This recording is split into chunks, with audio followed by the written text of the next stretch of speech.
Di Indonesia, khususnya Jawa, pasti tidak akan asing lagi dengan nama-nama Wali Songo. Wali Songo merupakan wali yang kita ketahui sebagai sahabat Allah yang mengemban amanah untuk mengajarkan serta menyebarluaskan agama Islam kepada sesama umat manusia. Salah satu Wali Songo yang akan dibahas kali ini adalah Sunan Kudus. Pada perkembangan agama Islam di Indonesia, terutama di Jawa, para Sunan Wali Songo memiliki peran yang sangat penting. Wali Songo memiliki pengaruh besar akan perkembangan juga penyebaran agama Islam. Dan ya, salah satunya adalah Sayyid Ja'far As-Shadiq, atau kita lebih mengenalnya dengan sebutan Sunan Kudus. Sunan Kudus dikenal dengan ajarannya tentang hukum-hukum Islam atau ilmu fikih. Maka tak salah jika Sunan Kudus mendapatkan gelar sebagai wali ilmu. Sunan Kudus begitu dihormati karena kontribusi ajarannya dalam menyampaikan ilmu-ilmu berkaitan dengan agama Islam. Beberapa warisan yang ditinggalkan hingga saat ini masih dilestarikan. Maka dari itu, untuk mengenal lebih dekat, berikut biografi Sunan Kudus, sang guru besar keilmuan.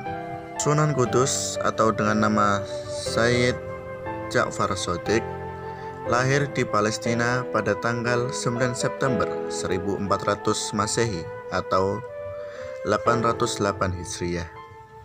Sunan Kudus merupakan anak dari Raden Utsman Haji yang merupakan seorang panglima perang Kesultanan Deman Bintoro. Ayah Sunan Kudus yang juga dikenal dengan sebutan Sunan Ngudung merupakan putra dari Sultan di Palestina yang bernama Sayyid Fadl Ali Mustasa. Masyarakat Jawa mengenalnya sebagai Raja Pandita atau Raden Santri. Sunan Ngudung melaksanakan hijrah hingga ke Pulau Jawa yang kemudian tiba di Kesultanan Islam Demak dan diangkat sebagai panglima besar perang. Sejak kecil, Sunan Kudus mempelajari agama Islam melalui ayahnya sendiri dan juga pada Kiai Telingsing. Hingga pertemuannya dengan Sunan Ampel kala itu, Kiai Telingsing sendiri merupakan seorang ulama dari Cina yang sengaja datang ke Jawa bersama panglima besar Cheng Ho. Kedatangan Kiai Telingsing bersama Cheng Ho kemudian membuat tali persaudaraan dengan orang-orang Jawa dengan nilai-nilai yang diajarkan Islam. Di tengah-tengah Sunan Kudus belajar ilmu agama, beliau juga beberapa kali menjabat di beberapa bidang berbeda di Kesultanan Islam Demak. Di antaranya sebagai berikut. 1. Sultan Demak sebagai penasihat kesultanan. 2. Panglima perang depan. 3. Qadhi atau hakim syariat. 4. Mufti atau pemberi fatwa atau ahli hukum Islam. 5. Imam besar Masjid Demak dan Masjid Kudus. 6. Mursyid tarekat. 7. Naqib nasab keturunan Asma Khan. Ketua Pasar Islam Wali Songo. 9. Penanggung jawab pencetak dinar dirham Islam. 10. Ketua Baitul Mal Wali Songo. Mengetahui riwayat hidup Sunan Kudus, sudah tentu kita tahu bahwa semasa hidupnya beliau berdampingan dengan masyarakat Jawa yang memeluk Hindu dan Buddha. Lantas, bagaimana cara dakwah Sunan Kudus untuk menyebarkan nilai-nilai Islam yang bertoleransi terhadap sesama?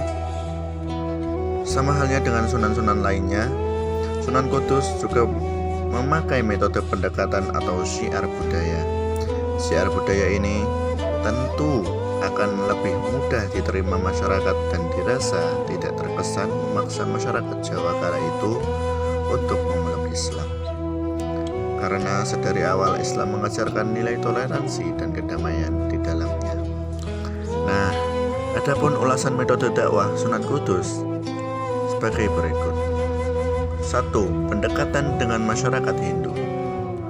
Dahulu diketahui bahwa masyarakat Hindu sangat berpegang teguh terhadap keyakinan dan kepercayaan yang dianutnya, sehingga pendekatan ini cukup sulit dilakukan.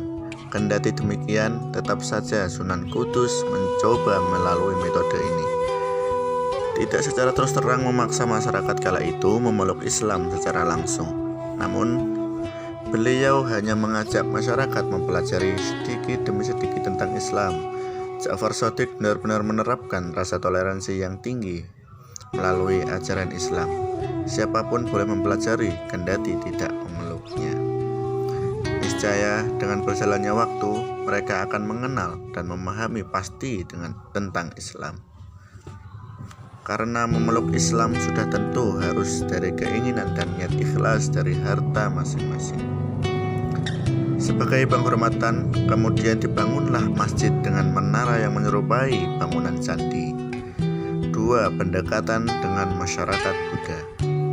Berbeda dengan pendekatan masyarakat Hindu, di Buddha, Sunan Kudus secara khusus membuat tempat wudhu yang berbentuk pancuran sejumlah 8 titik pancuran, di mana setiap titik pancuran ini diberi arca kebo gumarang yang sangat dihormati masyarakat Buddha. Pembuatan tempat wudhu ini diharapkan menarik penasaran masyarakat setempat sehingga mereka mau masuk ke area masjid. Setidaknya masyarakat Buddha yang sekadar penasaran juga mau mendengarkan penjelasan Sunan tentang nilai-nilai agama Islam. 3. Mengubah ritual selamatan atau mitoni. Mitoni sendiri merupakan acara adat yang sejak zaman dahulu bernilai sakral oleh masyarakat Hindu Buddha di Jawa. Makna selamatan atau mitoni ini merupakan cara masyarakat kala itu mengungkapkan rasa syukur akan karunia Tuhan, yaitu seorang anak. Dahulu, mitoni sebagai wujud syukur diwujudkan dengan mempersembahkan berbagai sesajen dan persembahan kepada patung dan arca, bukan kepada Allah sebagaimana harusnya. Maka disinilah tugas utama Sunan Kudus untuk meluruskan isi ajaran tersebut. Rekonstruksi mitoni ini kemudian disesuaikan dengan nilai-nilai Islam dan tidak dihilangkan begitu saja, sehingga saat ini mitoni tetap menjadi tradisi Jawa. Melalui cerita sejarah yang berkembang hingga saat ini, diketahui bahwa ayah Sunan Kudus yang merupakan seorang pemimpin pasukan Majapahit juga sekaligus seorang senopati Kesultanan Demak gugur saat terjadi pertumpahan melawan Husein atau Adipati Terung dari Majapahit. Jabatan ayahnya Sunan Ngudung sebagai senopati Demak kemudian digantikan oleh Sunan Kudus. Kendati menjabat sebagai seorang senopati, Sunan Kudus tetap menyampaikan syiar Islam di daerah Kudus dan sekitarnya. Dalam dakwah yang dilakukannya, beliau selalu mengutamakan sikap tenang dan halus. Hal ini semata-mata bukan sekedar mengharap masyarakat menerima ajaran Islam tanpa paksaan, juga meyakinkan bahwa Islam sangat toleran terhadap lainnya. Sunan Kudus cukup dikenal sebagai seorang ulama yang gemar mengembara. Bahkan beberapa cerita menyebutkan beliau pernah sampai ke tanah suci untuk menunaikan ibadah haji. Saat di kota Mekah, dikatakan beliau juga sempat membantu menyembuhkan para warga yang sedang terkena wabah penyakit. Atas jasanya, kemudian Sunan Kudus dihadiahi batu yang berasal dari Baitul Maqdis oleh penguasa setempat kala itu. Batu itu kemudian dibawa pulang ke Jawa yang diletakkan di area imam di Masjid Kudus yang hingga saat ini berdiri kokoh. Di samping ajaran Islam yang hingga saat ini melekat di tengah-tengah masyarakat Jawa, beliau juga meninggalkan beragam bukti sejarah yang hingga saat ini lestari dan terus dijaga oleh masyarakat. Adapun peninggalan-peninggalan tersebut berupa A. Masjid dan Menara Kudus. Bernama resmi Masjid Al-Aqsa atau masyarakat yang mengenalnya dengan Masjid Al-Manar ini berada di Kabupaten Kudus, Provinsi Jawa Tengah. Unik dan menjadikannya khas adalah desain bangunan yang merupakan perpaduan model arsitektur Islam, Hindu, dan Buddha. Masjid Al-Manar memberikan gambaran jelas akulturasi yang pernah terjadi di Jawa masa Wali Songo. Hingga saat ini, masjid yang dibangun di tahun 1549 Masehi ini ramai dikunjungi sekedar untuk beribadah. beribadah maupun berziarah ke makam Sunan. Biasanya di acara festival gandangan guna menyambut Ramadan, masjid ini berkali-kali lipat ramai dikunjungi penziarah. B. Keris Cintoko. Salah satu peninggalan sejarah Sunan Kudus yang masih terawat hingga saat ini adalah keris pusaka Cintoko. Satu hari tiap tahun, tepatnya usai Idul Adha, terdapat ritual jamasan atau membagikan keris pusaka Sunan Kudus ini. C. Dua tombak Sunan Kudus. Selain keris, Sunan Kudus juga meninggalkan dua tombak.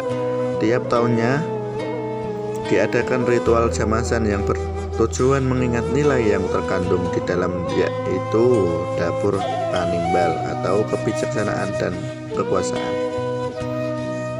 Itulah ulasan mengenai biografi Sunan Kudus yang merupakan seorang wali di antara wali songo yang memberikan kontribusi penyebaran Islam hingga saat ini. Beliau salah satu yang mengajarkan bahwa Islam datang dengan damai serta toleransi yang tinggi. Beliau wafat pada tahun 1550 Masehi dan dimakamkan di lingkungan Masjid Menara Kudus. Tokoh penting bagi masyarakat Islam yang dikenal hingga saat ini.